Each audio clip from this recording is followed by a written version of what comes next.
Bien, un poco cansado, tuve turno 24 horas ayer y terminando el turno me vengo al hospital, así que todavía me quedan algunas horas de trabajo. Mira. Nosotros estábamos recogiéndolo... Porque... ¿Y por eso la cara? No, no se preocupe, se lo agradecemos. ¿Qué tal y cómo le fue en el turno? Porque estamos hablando del lado más humano, de conectarnos, a propósito de la entrevista del doctor Glenn Hernández, a ver si usted nos comenta cómo fue ese turno para usted y para su equipo médico. Efectivamente, estas son horas que son bastante críticas. Hay personas que como yo siempre vengo diciendo desde hace algún tiempo, el aumento de camas se genera en base a algo. Así como en la primera vuelta, en la primera PIC, por decir de alguna forma, el aumento de camas se produjo gracias a una buena intervención de las autoridades en ese momento, en el sentido de aumentar el número de ventiladores y camas, pero ese aumento no fue gratuito, ese aumento se produjo en base a doblar, triplicar o incluso cuadriplicar turnos del mismo personal. Sí. Una enfermera para trabajar en una unidad de paciente crítico necesita formarse entre 5 o 6 años.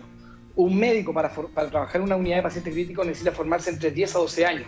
Entonces, la capacidad que tenemos como país de producir ese recurso humano ahora en el corto plazo es prácticamente cero. Y por lo tanto, son las mismas personas que trabajan en esas unidades que justamente están doblando o triplicando turnos. O sea, eso ya le está pasando doblar a usted. Y triplicar turnos. ¿Y le pasó en su turno eso? Sí. Y nos pasa a todos, digamos. ¿Ah? Y en realidad lo que transmitía el doctor Hernández,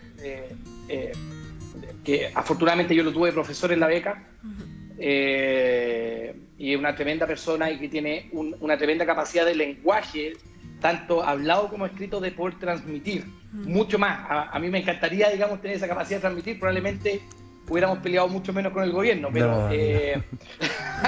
Usted lo hace fantástico también. Lo que quiero decir es que efectivamente ese doblar, triplicar o cuadriplicar turnos tiene un costo, ¿ya? Y tiene un costo personal en salud mental, de burnout, de síntomas angustiosos, de síntomas depresivos, de aparición o reaparición de patología de origen neuropsiquiátrico. Tiene un costo familiar, si en realidad estar trabajando y no estar en la casa, digamos, eso también tiene un costo. Y finalmente tiene un costo que tiene que ver con el modo de vivir. Muchos de los que estamos trabajando acá, desde el técnico paramédico hasta el profesor doctor más qué sé yo, con más vanagloria, digamos, que pueda tener. El auxiliar que limpia. Todos, sí, por eso todos, la verdad es que hacemos esta pega porque elegimos hacerla, ¿ya? A mí no me gusta tanto el concepto. Ayer leía que una colega de usted proponía hacer una estatua, en vez del general Baqueano, hacer un reconocimiento, una estatua al personal de salud en la plaza, en la Plaza Italia, Plaza Dignidad o Plaza Baqueano, como ustedes quieren llamarla.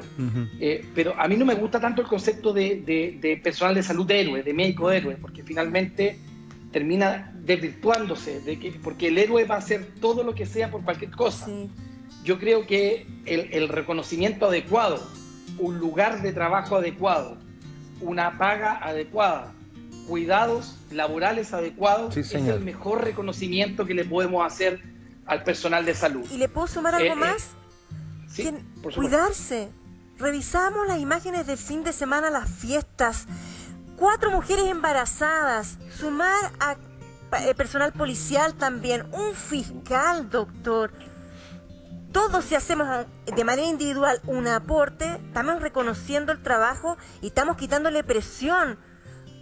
A mí me impactó lo del fin de semana, lo comentábamos acá, qué rabia, qué molestia, qué más hay que decir, cuánto más hay que repetirlo. Entiendo que la comunicación de riesgo, doctor, ha sido un tema crítico, pero desde el día 1 sabemos que las fiestas no van, doctor, esos encuentros no van y siguen sucediendo.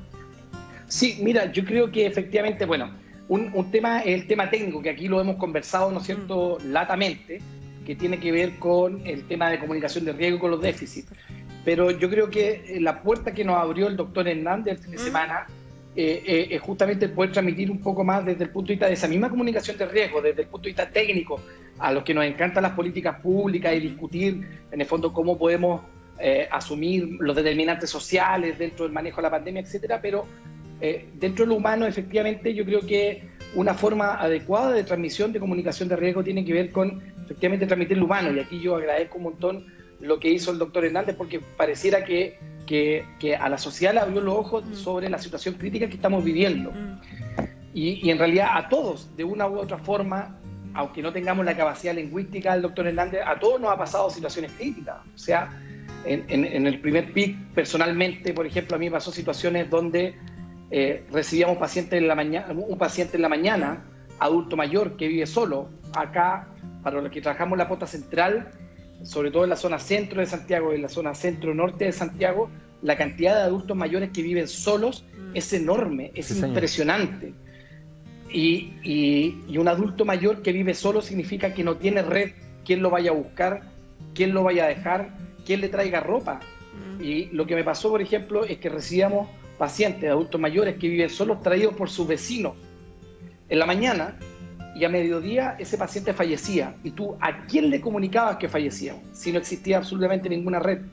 A mí me tocó más de una vez llamar al vecino, y el vecino va a decirle: sabe, señor, la persona que usted trajo, su vecino, que es su amigo, que usted lo trajo, falleció. Y la persona me decía: ¿pero qué hago entonces? Chuta, yo me voy a hacer cargo, lo voy a buscar el cuerpo, llamo a la pompa fúnebre. O sea, la pandemia, y esto también creo que lo hemos conversado alguna vez, ha desnudado todo una precariedad que quizás lo sabíamos, quizás se nos hablaba de la inequidad en Chile, quizás sabíamos, pero a la vez hay una precariedad social.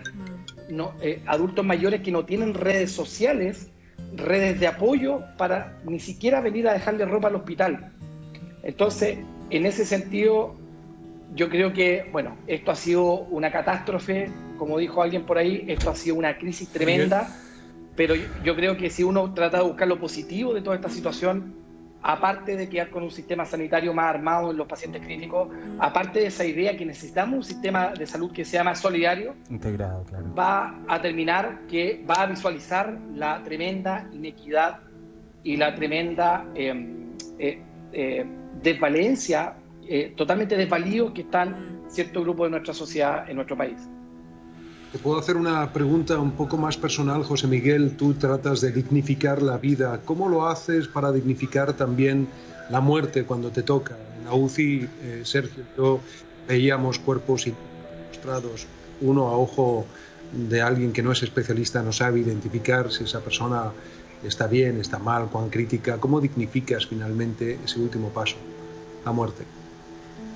Mira, enfrentarse a la muerte a nosotros nos pasa dos cosas. Por ejemplo, yo analizaba harto el testimonio del doctor Hernández, y lo que nos pasa mucho con el tiempo es que uno se va deshumanizando. El doctor Hernández es un ejemplo de humanismo, pero lo que nos pasa, sobre todo a los que trabajamos en unidad de paciente crítico, yo trabajo en una unidad de paciente crítico aparte que trabaja con cáncer, con lo cual la muerte está rondando continuamente y todos los días. Y la verdad es que uno tiene que hacer una acción activa de no deshumanizarse, de no dejar de sorprenderse por la muerte, de no dejar que la muerte sea algo con lo cual tú convivas, y entender, y también hacerle entender a los alumnos, a los internos y a los becados, para los que también trabajamos en formación, de que es algo que a las personas que están fuera de nuestro mundo es un cisma, es algo que conmueve, es algo que rompe por dentro. Y en ese sentido, efectivamente, hay muertes de todas maneras que a uno lo conmueven más que otras. Cuando una persona de 85 años, que ha formado toda su familia, que ya ha hecho una carrera, que tiene una familia súper linda y formada, y lo acompaña cuando están en los últimos días, y la familia te dice: él ya dio todo lo que tenía que dar, y el mismo paciente te dice: yo ya di todo lo que tengo que dar, esa es una muerte que obviamente está mucho en paz, mucho más tranquila. Pero cuando llega una persona de 30 años que no ha empezado a vivir, o que está recién empezando a vivir, y se muere por algo que era evitable, y cuando te digo evitable, desde un accidente de tránsito, desde un atropello, o contagiado por COVID, porque todas las muertes por COVID son evitables, en el fondo eso es algo que cuando uno lo comunica a sus familiares, la verdad que es la situación más dura que me ha tocado vivir. Yo ya llevo 15 años de médico, he trabajado 6 años en la urgencia, llevo alrededor de 9 años en la unidad de paciente crítico, y la verdad es que acercarse a la muerte de alguien que no tiene que fallecer, acercarse a la muerte de una muerte evitable, es probablemente lo más doloroso.